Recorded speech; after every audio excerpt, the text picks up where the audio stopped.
Banamex proyecta que el nuevo arancel de Estados Unidos se ubicará en 13.7% desde el 11.9% vigente actualmente, mientras que el arancel mundial promedio subiría a 15% en agosto.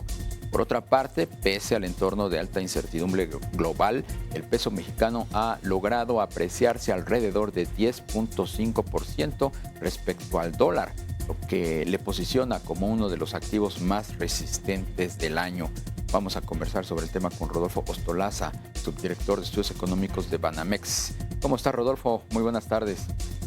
Darío, como siempre, un placer saludarte a ti y a todo el auditorio. Igualmente, ¿cómo estiman esos incrementos en los aranceles que nos está aplicando el gobierno de los Estados Unidos? ¿Cuáles son los fundamentos para calcularlos en esos porcentajes?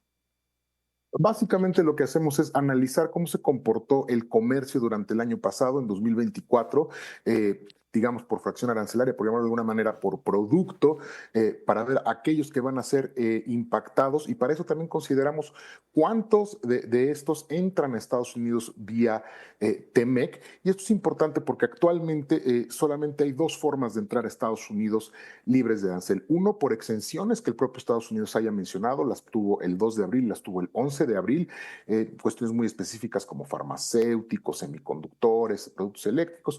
Y la otra es ser un exportador de México, de Canadá y cumplir con las reglas de contenido del TEMEC. Entonces, eso nos beneficia tanto a Canadá como a nosotros en México para poder entrar libres de arancel y nos da una posición mucho más competitiva que otros países del mundo. Entonces, hemos hecho eso y calculamos cómo aumentaría el arancel. Actualmente está en el 25%, la amenaza es que suba al 30%. Con esas modificaciones es que llegamos a los nuevos números que tú ya mencionas, Darío. Ahora, esto, ¿cómo nos ubica respecto a otras naciones en torno pues, a ese impacto económico que va a tener el arancel o que podría tener el Es una arancel? Es una cuestión bien importante porque lo que nos están mostrando los datos es que el arancel no se está aplicando a rajatabla. ¿Qué quiero decir? Los cambios que se realizaron en materia comercial en Estados Unidos son muy grandes y llevarlos a cabo en la operativa no es labor sencilla. Lo que ya nos reflejan los datos a mayo en particular es que a quien sí le están cobrando el arancel, digamos, a rajatabla, como viene en las órdenes presidenciales, es a China. Pero al resto de los países, incluido México, no es el caso. Por ejemplo, para mayo, cerca del 80% de las exportaciones mexicanas entraron libres de arancel a Estados Unidos. Esto quiere decir que por ahí del 17% pagaron el arancel del 25% porque no cumplían con el TEMEC. Esto nos da una tasa efectivamente pagada mucho menor a la de otros países y nos coloca ciertamente en una posición privilegiada. Quiere decir esto que Donald Trump, con toda esta política de presión arancelaria, sabe y reconoce la importancia regional del tratado, la interacción que tenemos, la integración que tenemos a nivel regional, particularmente en las manufacturas, por ejemplo, en el caso automotriz. Y en ese sentido es que también está dándose la posibilidad en la segunda mitad del año, como lo anunció el secretario de Economía, Marcelo Ebrard, de que se haga una renegociación del TEMEC. Recordemos que para el 2026 estaba prevista una revisión, pero ahora ya estamos hablando de una renegociación, justamente porque Donald Trump quiere, me parece, fortalecer esta parte para seguir con su plan su plan económico que ha trazado desde la campaña, ¿no? Esto que mencionas hace un momento y que dijo el secretario de Comercio de los Estados Unidos el fin de semana, de que no va a haber revisión, sino que será una renegociación del Tratado de Libre Comercio. ¿Cómo puede afectar pues, a sectores claves en la relación comercial actual con Estados Unidos?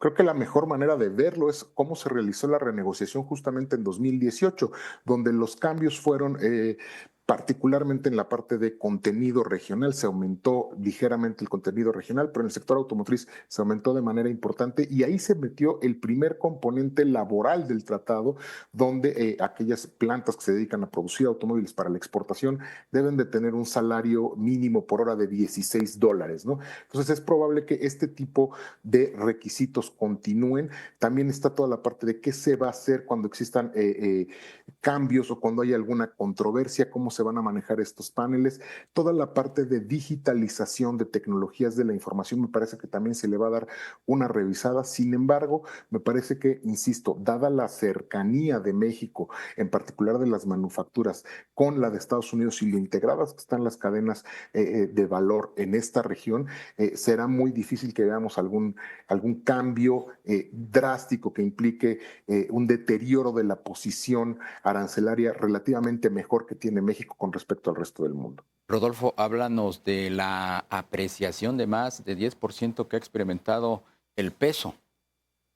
Como mostramos claramente, ha sido un ganador inesperado. No es que el peso esté fuerte, el fenómeno del superpeso se terminó después de las elecciones del año pasado. Lo que estamos viendo es un dólar débil. ¿Por qué está el dólar débil? Básicamente porque Estados Unidos, en la administración Trump, está proponiendo una política fiscal tremendamente agresiva, con un mayor déficit, mayor endeudamiento, y esto ya le costó bajar del escalón máximo que lo tenía todavía una calificadora, ya la bajaron, ya no está en el top de activos libres de riesgo, y esto tiene consecuencias. La primera es en términos del costo, ¿no?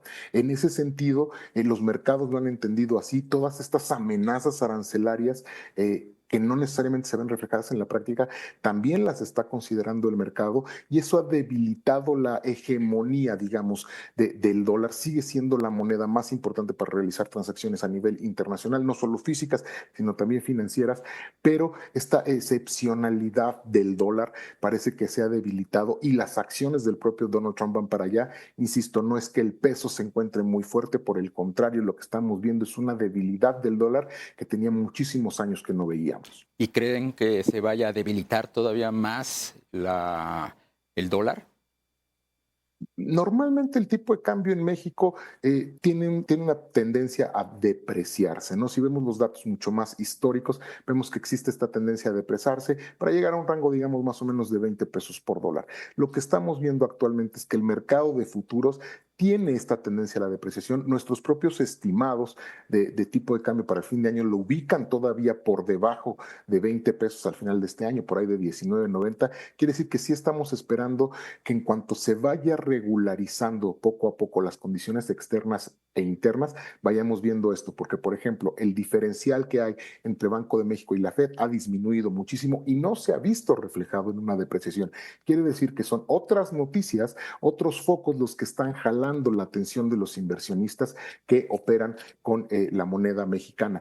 En ese sentido, creo que toda esta incertidumbre no abona para tener una mayor claridad de cuál va a ser la trayectoria, ¿no? Insisto, no es fortaleza del peso, es una debilidad del dólar que podría continuar de mantenerse todas estas amenazas y sobre todo la incertidumbre en las políticas económicas de Donald Trump.